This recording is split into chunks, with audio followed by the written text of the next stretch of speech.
Please read the instructions before installation. Place the aluminum alloy spacers. Place the top plate and align the holes. Secure the 4 screws with lock nuts.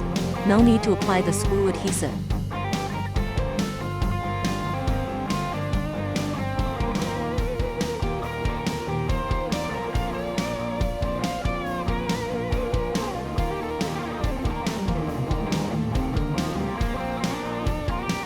Fasten all screws. Parameters as shown. Demonstration completed. Thank you for watching.